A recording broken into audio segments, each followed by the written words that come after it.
नमस्कार, तुम्हा सर्वांचं स्वागत आहे स्मार्ट अँड फनी किड्स या चॅनलमध्ये। मुलांनो, आपण जेव्हा शाळेतून घरी जातो तेव्हा आपली सर्वांची काहीतरी चटपटीत खाण्याची इच्छा असते। मग तेव्हा आपण आपल्या आईकडे हट्ट करतो की आई मला काहीतरी छान असं खायला करून दे। मग तेव्हा आई काहीतरी कामात असते, मग आई म्हणते, अरे मला काही वेळ नाही। तर अशीच ही कविता आहे। यामध्ये एक लहान मुलगा तिच्या आईला भेळ मागतो आणि आईला काही वेळ नसतो। मग तो मुलगा स्वतः भेळ करतो।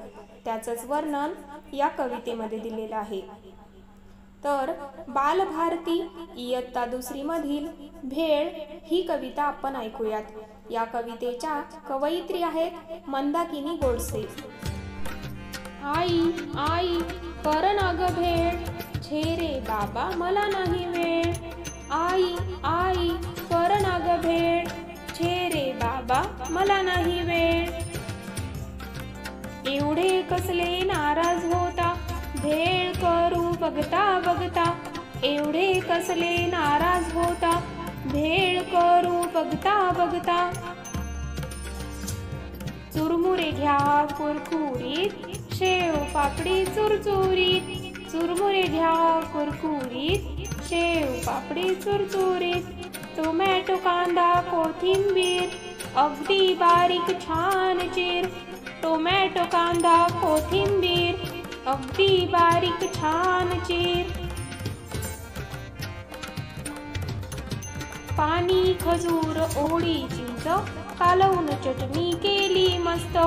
पाणी खजूर थोडी चिंच, कालवून चटणी केली मस्त। थोडं तिखट थोडं मीठ, मिसळून टाका छान नीट। थोडं तिखट थोडं मीठ, मिसळून टाका छान नीट। गोल बसा गालत हसा, वाटून घ्या कसा पसा। गोल बसा गालात हसा, वाटून घ्या कसा पसा। बघता बघता चट्टा मट्टा, कागद नक्की डब्यात टाका। बघता बघता चट्टा मट्टा, कागद नक्की डब्यात टाका। धन्यवाद।